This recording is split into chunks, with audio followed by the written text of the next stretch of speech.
Saudara-saudari dan anak-anak yang terkasih dalam Kristus, dari Novisiat SVD Kuburuteng Manggarai Flores NTT, saya Pastor Freddy Jahadin SVD menyampaikan ucapan selamat jumpa lagi lewat siraman rohani.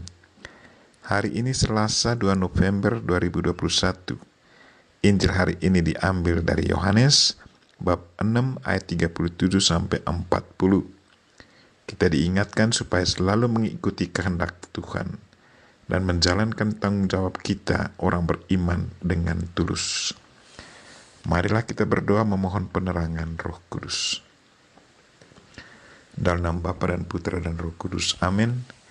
Puji dan syukur kami haturkan kepadamu karena Engkau sudah membuka pintu surga bagi kami yang bertobat dan beriman padamu.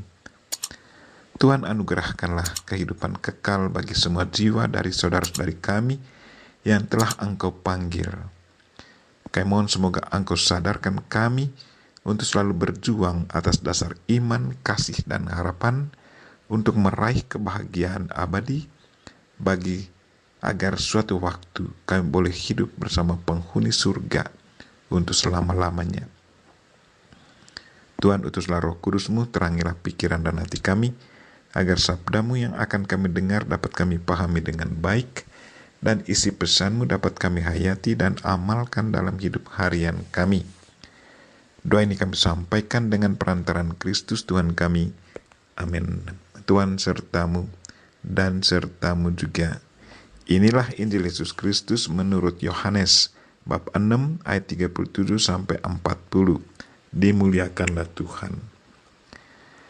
Dalam rumah ibadat di Kapernaum, Yesus berkata kepada orang banyak, "Semua yang diberikan Bapa kepadaku akan datang kepadaku, dan siapa saja datang kepadaku, ia tidak akan kubuang.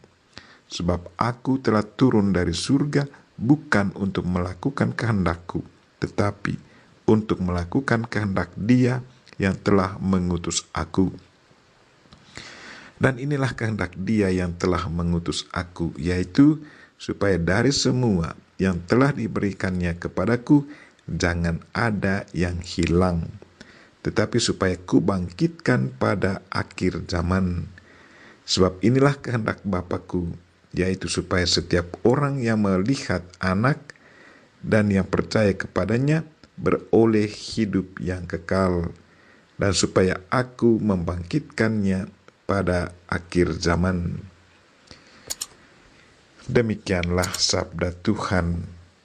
Terpujilah Kristus. Saudara-saudari dan anak-anak yang terkasih dalam Kristus, tema renungan kita hari ini ialah jalankanlah kehendak Allah dan tanggung jawab kita sebagai pengikut Kristus. Sebagaimana Yesus telah wafat dan bangkit, demikian semua orang yang meninggal dalam Dia akan dijemput Allah bersama Yesus. Dan seperti semua manusia mati dalam Adam, demikian semua orang dihidupkan kembali dalam Kristus.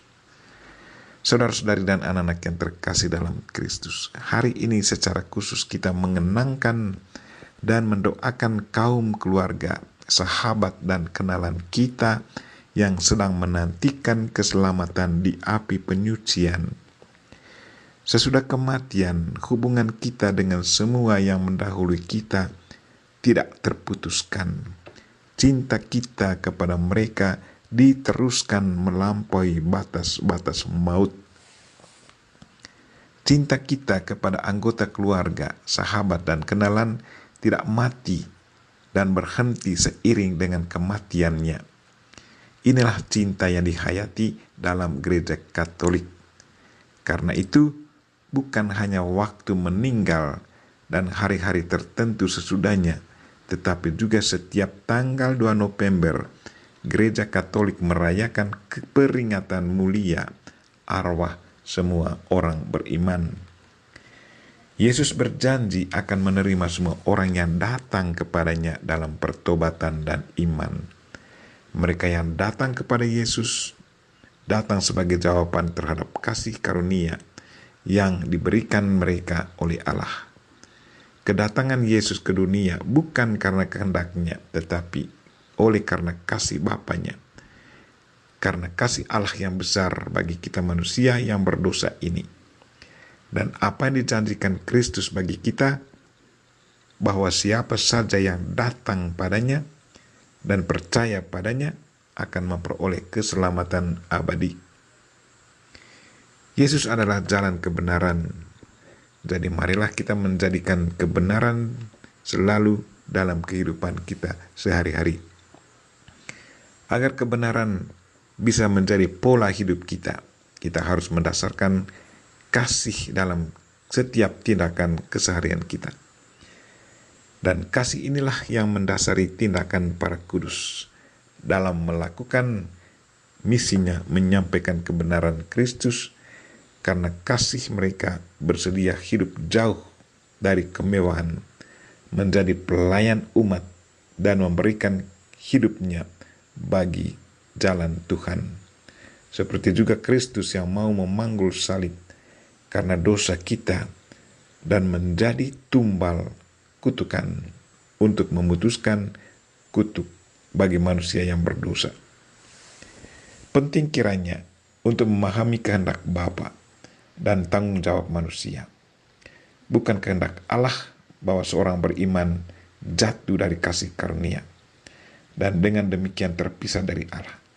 Juga bukan kehendaknya jikalau ada orang binasa atau gagal datang kepada kebenaran dan diselamatkan.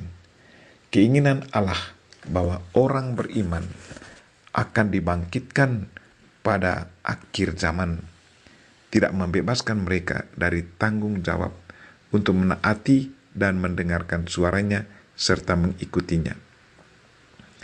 Gereja yang masih berziarah di dunia ini menyatukan doa-doa bagi semua orang yang sedang menantikan keselamatannya di tempat penyucian. Mereka semua membutuhkan doa-doa kita supaya Tuhan Allah boleh memperkenankan mereka ikut bergabung dengan semua orang kudus di surga. Gereja adalah persekutuan para kudus. Persatuan mereka yang sedang dalam perjalanan dengan para saudara yang sudah beristirahat dalam damai Kristus sama sekali tidak terputus. Bahkan menurut iman gereja yang abadi diteguhkan karena saling berbagi harta rohani. Allah menghendaki kehidupan. Kematian berarti kehancuran dari kehidupan, dan Allah bukanlah penghancur kehidupan. Ia datang membawa kehidupan. Kita sebagai orang beriman yang dikehendaki hidup oleh Allah, bukan dikehendaki mati. Inilah kehendak Dia yang telah mengutus aku, yaitu supaya dari semua yang telah diberikannya kepadaku, jangan ada yang hilang, tetapi supaya kubangkitkan pada akhir zaman. Apa arti kematian dalam kitab suci? Kematian berarti alami kesengsaraan, penderitaan, ketakberdayaan, kayak mati untuk selama-lamanya dalam neraka. Di sana tidak ada kebahagiaan dan sukacita. Tidak ada perubahan hidup untuk selamanya. Yang ada hanyalah penderitaan. Tuhan menghendaki agar kita, orang yang percaya kepada Kristus, akan hidup bersama Dia, dan Dia bersama Dia di dalam surga dan alami kebahagiaan untuk selamanya.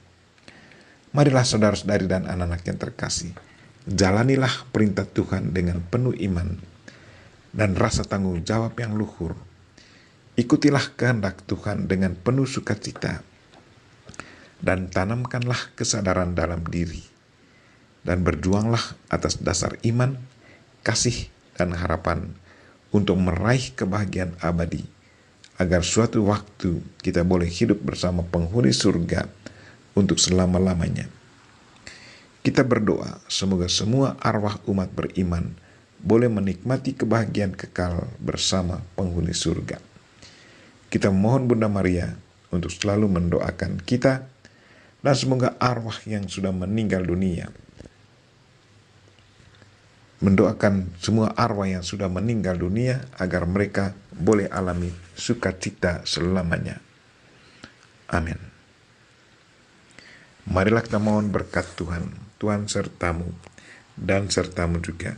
Semoga saudara sekalian dan mereka-mereka yang kita doakan pada hari ini dan segala aktivitas kita sepanjang hari ini dilindungi, dibimbing dan diberkati oleh Allah yang Maha Kuasa, Bapa dan Putra dan Roh Kudus.